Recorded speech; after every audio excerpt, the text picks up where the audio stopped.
My father, Dr. Ryland Wesley Crary, was a remarkable human being. He was born in Astoria, Oregon. He was raised in Cedar Rapids, Iowa, Tipton, Iowa, Dallas City, Iowa, and he had a remarkable career as the author of Root Here Come the Glozier, Humanizing the School, America's Stake in Human Rights from the 1940s. Yet there will never be a book written about Ryland Crary. There will never be a television special written about a man who was as fun as Captain Kangaroo. When I was a child visiting Canada, I saw him coming from an educators' conference to light a swimming pool full of children by going down a water slide in a three-piece suit. He had seen the Beatles before their rise to fame. He was a lieutenant in the World War II Navy. His book, Humanizing the School, was dedicated to Martin Luther King.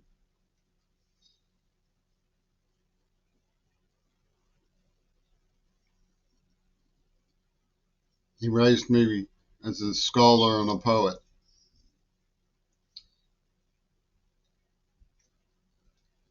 One of the last stories he told me was of his refusal to take the job he was offered as president of the University of Georgia because they refused to desegregate the schools. Yet there will never be a song written about Ryland Crary. Amnesty International's regional director told me he was a hero. He led a peace corps. He drove a school bus in retirement. He worked at Teachers College with Eisenhower after the war. Yet there will never be a tribute. He served on the CVL-30 with George Bush. Yet there will never be recognition accorded to Ryland Crary. He vocally opposed in Foundations of Modern Education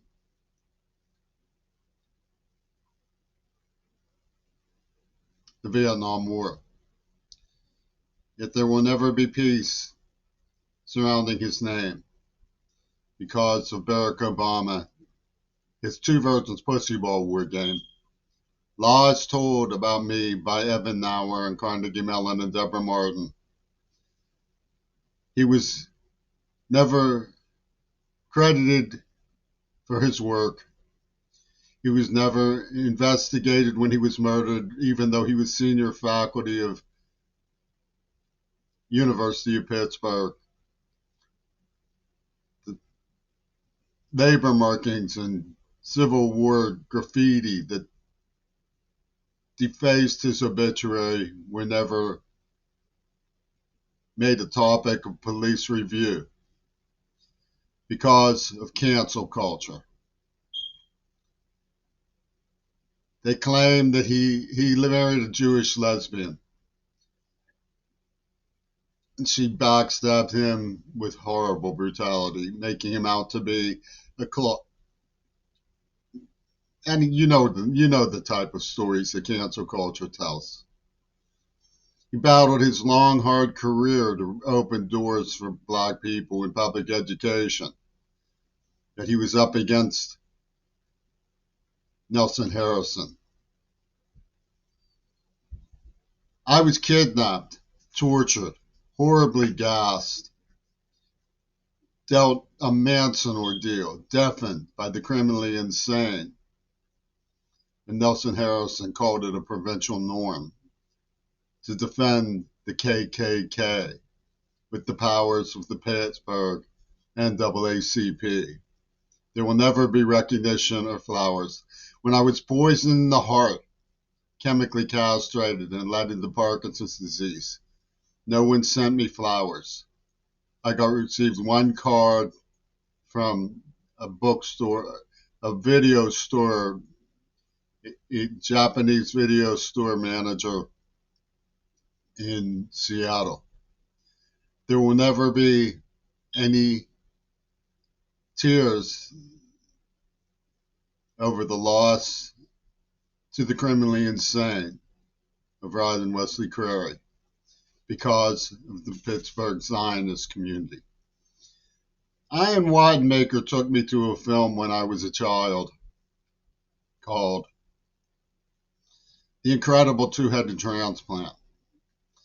And in this, a beautiful, though retarded young man has a Fetterman head attached to him. And Fetterman head says, "I've got to teach this moron how to walk." Ian Wademaker represented Nosferatu, teaching America to lie. And he was so easy, even without the incredible two-headed transplant, that he pushes buttons from neurobehavioral research at the University of Pittsburgh. He says, Frank Zappa says no, zoom, and the University of Pittsburgh, at the push of a button, Wademaker will convince you to forget that Ryland Wesley Crary ever existed. Boom. And everyone just forgets. Teach you to ignore Terverson's pussy ball and the terrorism that led Jimmy into 2 years of homelessness while the Black Panthers stalked him with domestic terrorism.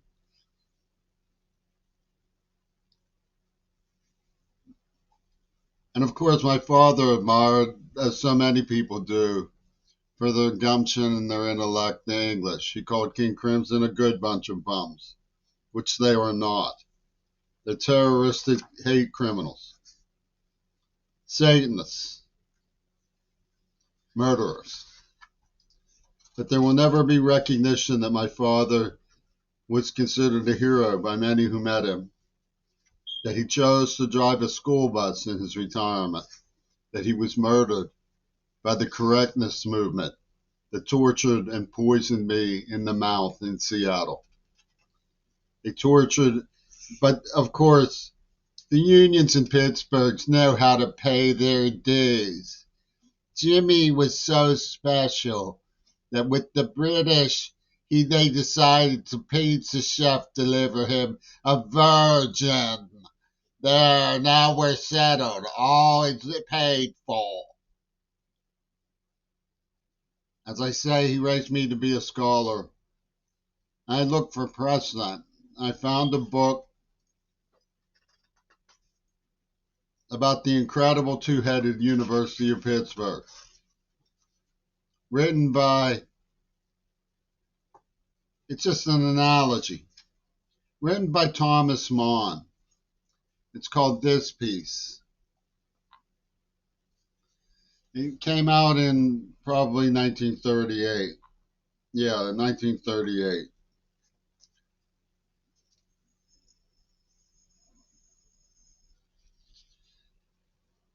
And on page 23 of this piece, Thomas Mann, who was an experienced gentleman, says a faith in foreign England. The fault is ours. And I should bear this message very heavily. That perhaps it is to our credit that we were not politicians enough to see through it.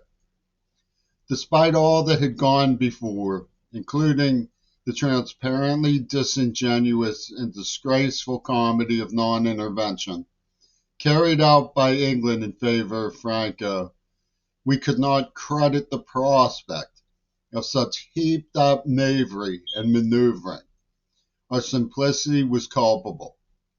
What else could it be but hypocrisy, to behave as though one believed in those pullings about our brothers in the Sudetenland, when everybody knew that it was not a question of the brothers, but of the Skoda Works, Czech industry, Romanian oil, Hungarian grain, Germany's economic penetration eastward, the liquidation of Czechoslovakia as a military diplomatic factor, the breakup of the French and Russian alliance, the isolation of France.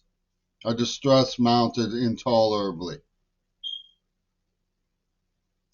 and they sank deeper and deeper into the despair of recognition that they had been leveled a foreign English backstab.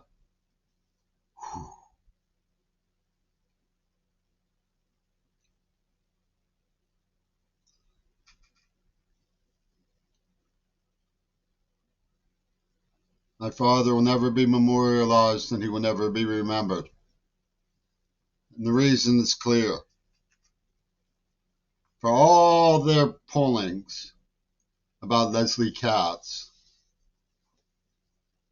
and all of my attempts to warn and to level with them and explain and clarify and substantiate the reality of that situation, all Barack Obama and his minions were interested in was money, was Japanese pussy, was hooliganism with Biden, was destruction and the incredible two-headed transplant visited on the Palestinians.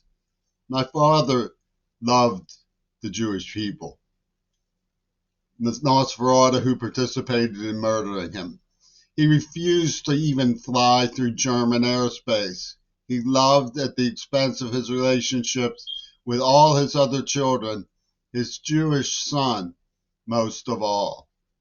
He even gave him the name of Adam as though he was his firstborn son. And I was the elder. And I never resented it. I loved Adam. Adam abandoned me. Pitt abandons father for the incredible two-headed transplant of Israel upon Gaza.